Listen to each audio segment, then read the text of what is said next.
Tell you what, Lucy, since you chose the last chapter, is it okay if I choose this one? Because there's one I want you in particular to see. I guess so. You know I've played this game, right? Yeah, but there's still another chapter I'd like to play with you while we're both here. So we're gonna continue to the cabin. And blah blah blah.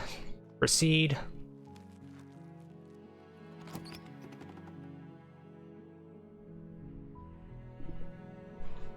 The interior of the cabin is almost entirely bare. The air is stale and musty, and the floor and walls are painted in a fine layer of dust. The only furniture of note is a plain wooden table. Perched on that table is a pristine blade. The blade is your implement. You'll need it if you want to do this right. Oh, we can't even leave it behind. We have to take it this time.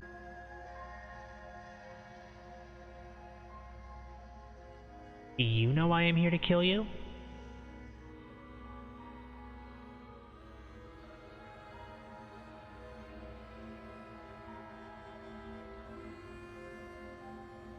I didn't know she laughed. Did you know she laughed? I didn't know she laughed either.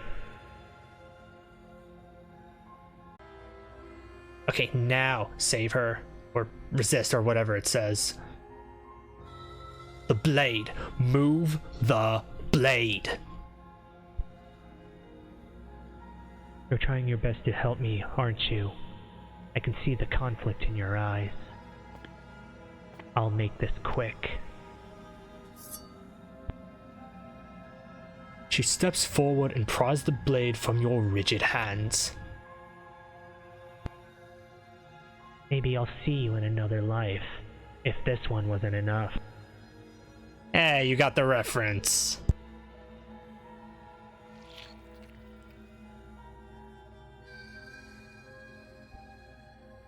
And then she slits your throat with an almost clinical ease. Her face remains unchanged as she watches you collapse to the ground, blood flowing from your butchered neck. This is the end, isn't it? I'm afraid it is. Everything goes dark, and you die. I hope it was worth it. Okay, chapter 2, The Prisoner. Okay, your mic's already on. I must. Her voice, harsh but controlled, carries up the stairs. Is that a visitor I hear? Please, come downstairs. It's been a while since I've had company. Does she remember us? You walk down the stairs and lock eyes with the princess. She looks up at you, the heavy collar around her neck clanking loudly as she moves, the chains binding both her wrists to the far wall, joining the metallic chorus as she adjusts her hands in her lap.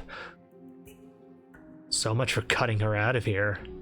Do you hear yourself right now? Cutting her out of here never should have been on the table. Have you noticed the empty chain on the wall? Odd that in a place where everything seems to serve a distinct purpose, there would be something so obviously useless. That was there last time too, wasn't it? It was. What an interesting development. Why don't you have a seat? The two of us should chat before you bury that thing in my heart. Oki, what are we doing?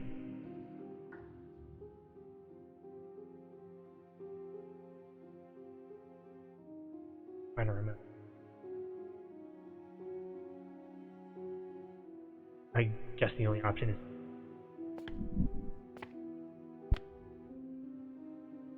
You step towards the princess, but she stops you from before you get too close, holding up one shackled hand. There is fine. I prefer we keep some distance until we've sorted this out. That's reasonable. We do have a weapon, might as well put her at ease. Sit where you were told to sit. Wait, crap. There are different variants of this chapter. Uh...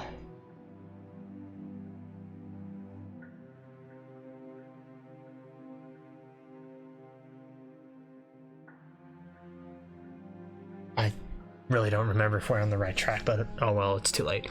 You do as she asks and sit on the floor, still a good distance away from her. Thank you. Now, what are your intentions for me?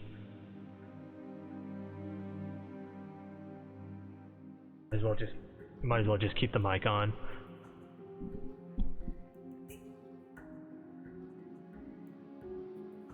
We're good to explore, right? Yeah, just explore all you want.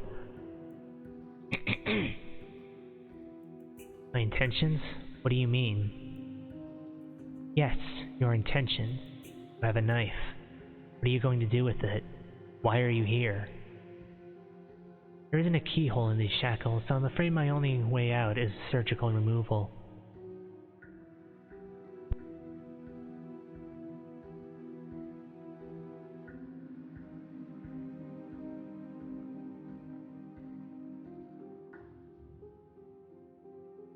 Is she forgetting about the shackle on her neck? Or does she think she'd survive a beheading? You're right, maybe she's delusional. All the more reason to not trust her. Unless she really could survive. I suppose you could just be here to kill me, but I don't think that's in either of our best interests.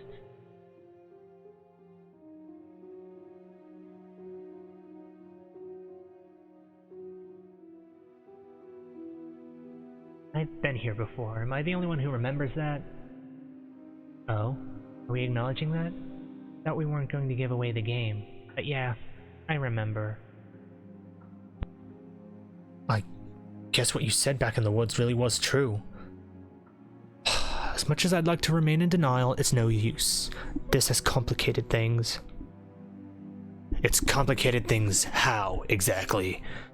Ideally, this was supposed to be a one and done. You go to the cabin, you heroically slay the princess, and in the process, you save the entire world from being damned to oblivion. The situation right now where you're getting a second shot at things is a contingency. A contingency for what? For you failing, obviously, and you being here means that things are going to be a lot harder than they were. I really shouldn't say anything else, and I'm just going to make it worse. Just good luck. Now hold on, if you knew this could happen, why didn't you believe us back in the woods? Why lay out all those hypotheticals? We didn't have to talk in circles. I needed you to believe this was your first time here, even if that wasn't the truth. I hoped if I pushed back hard enough, I could cram this seeping mess back into the bottle. And maybe I wanted to be the first version of me that you met. I didn't want to be confronted by the alternative. That's pathetic. I never said I wasn't. I get it. It would be pretty upsetting, wouldn't it? To know that you might not be the first version of yourself. At least we can remember what happened before. It seems like we should count ourselves lucky for that. Exactly. He gets it. You're lucky. So don't waste that luck by messing it up again, alright? Moving on. Why is it important for us to be ignorant? How is it ever helpful to be in the dark? The more I say, the more your mind will swim into dangerous waters. Even saying that is too much. Your success hinges on you having imperfect information. For the sake of the entire world, you need to accept that. I won't. Just give it a rest. This isn't helping.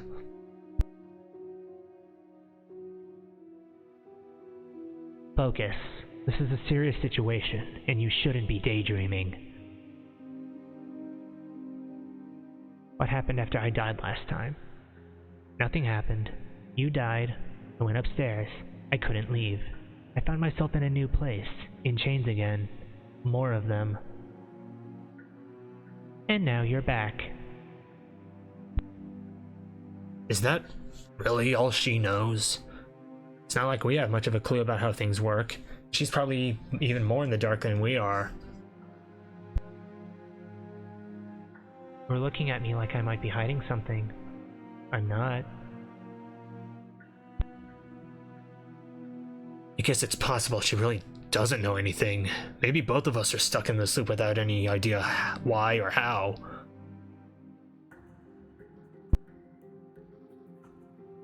How am I supposed to cut you out? If you didn't notice, your head is in a shackle too. No. Like I trust you to come any closer with that knife. All you're going to do is hand it to me and watch me work.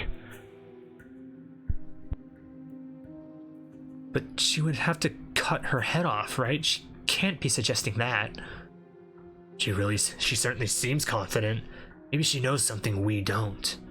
Or maybe you should consider the most likely scenario. She's bluffing so she can disarm you. Though if she isn't bluffing, whatever she has planned might be for her benefit alone. There's no guarantee that what's good for her is good for us. So, what should we do? I don't know. I'm just spelling out our options, listing the pros and cons. Then let me help you. I'll start with the cons. If you're handing her your weapon, the cons are that she might use it to escape and end the entire world. And she might use it to kill you. That doesn't sound great. What about the pros? There are none. The pros are that we can't trust him. I feel like the skeptic's voice would be easier if I made him British too. Let me take a drink. This is already rough on my throat.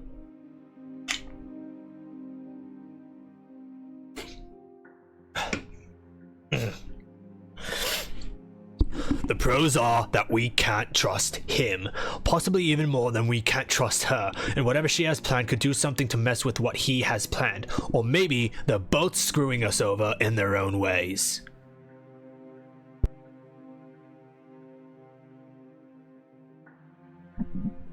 That other chain on the wall, who's it for? I don't know, but you could always try it on. Maybe it'll fit. I hope I don't actually have to say this, but don't lock yourself in chains. We need you ambulatory if you're going to save the world. Weapon.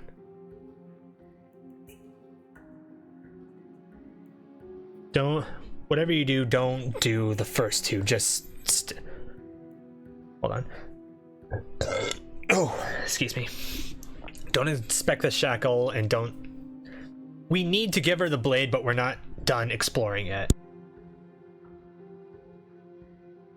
Okay.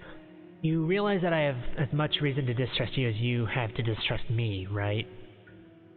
I do.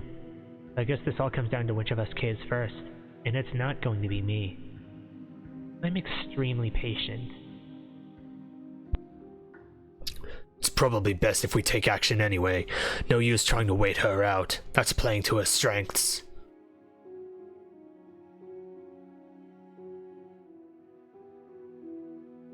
We can cut you out of here.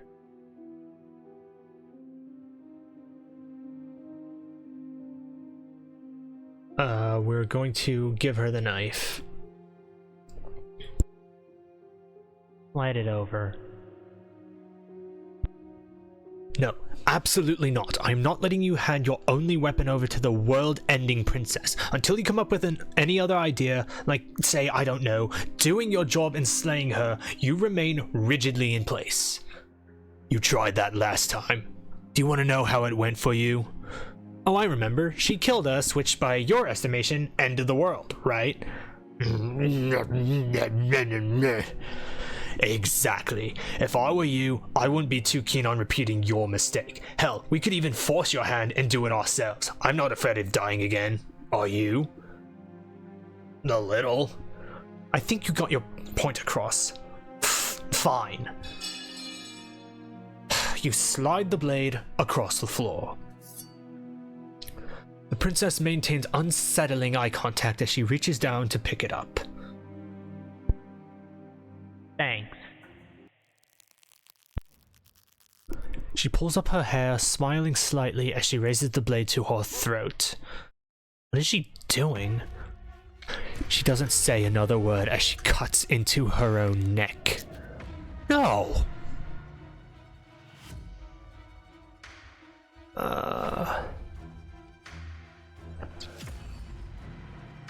Yeah, it's nothing but us. It's nobody but us chickens here, Lucy. Just... We'll watch. Her eyes stare forward, unblinking as she saws through skin, veins, cartilage. At last she reaches bone, the blade grinding audibly against her vertebrae as it continues to slice its way through her neck. I'll be damned, she's actually doing your job for you. Why would she do that? Huh, so that's her play. Killing herself? She isn't dead yet. Finally, you hear a snap.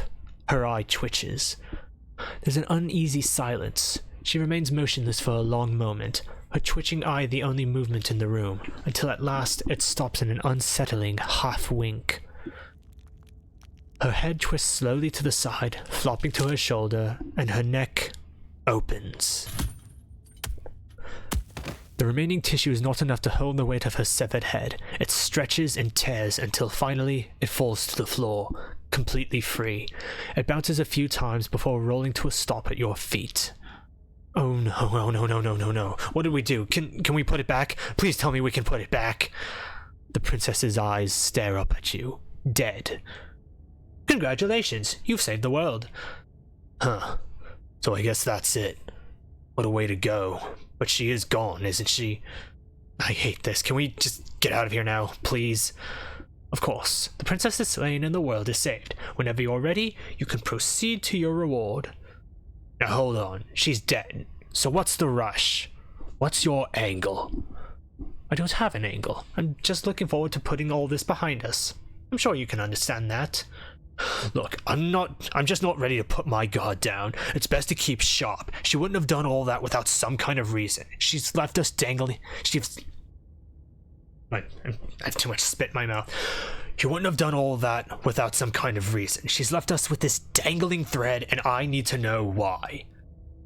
We're just wasting your energy. The danger has passed, and now we can all relax and enjoy your reward. Ah, shit. We leave the basement.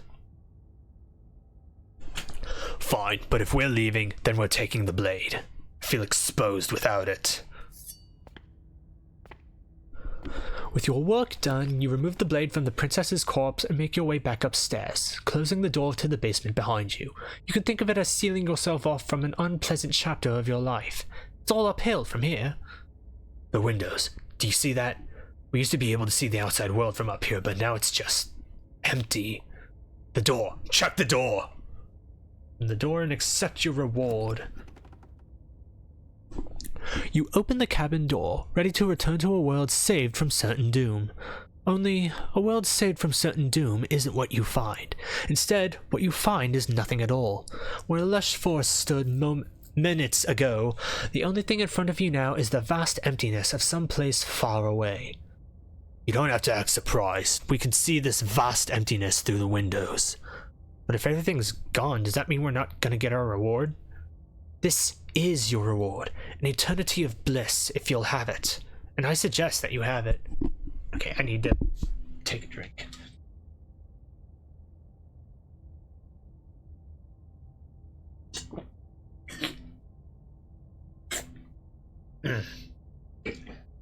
My job has me on my feet 8 hours a day. I don't spend a lot of days talking for 8 hours or 7 hours a day. Okay. This is what's best for everyone. Trust me. Like hell it is. Bullshit, let us out of here. Shit. Crap, I can't remember. That's bullshit, let us out of here. What's done is done, and there's no going back now. Time passes. You can't be sure if it's days, or months, or years, or even decades. It's all a wonderful, boring blur. You've never been happier in eternal boredom. Decades?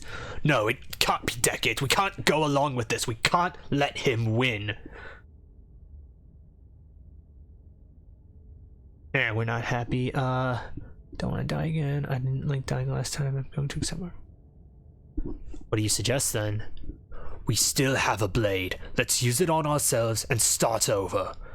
He's suggesting you kill yourself. You shouldn't kill yourself when you have an eternity of bliss right in front of you. I don't want to I don't want to die again. I didn't like dying last time. I'm going to somewhere. That's great. Congratulations. You've earned it. He's just saying things. What's his protestations fall on deaf ears? Okay, yeah, it's gonna kick us back. It's gonna kick us back in. Okay, I thought restless thoughts have a voice ruin your happy ending. I thought I was gonna kick it back over to Lucy for a second, but Skeptic cut in. Yay, happy ending. No, you stop that. Stop all this nonsense. You really don't want to be happy, do you? You know what you have to do. Is there really no other way? Because I don't want to use the blade on myself. If it makes it easier for you, I can do it. Let me have it. Give the blade to the voice of the skeptic. Alright, I'll make this quick. You goddamn spiteful bastard! Are you really going to turn down immortality itself just to make me lose? Why should it matter if we die at this point? Haven't you already gotten what you want? I don't have to answer that. That's all we needed to hear. Fine. The little voice raises the pristine blade to your throat and cuts it open. You rapidly bleed out, and then you die. You're a genocidal maniac, you know that, right? Yeah, we'll see about that. Chapter 3, The Cage.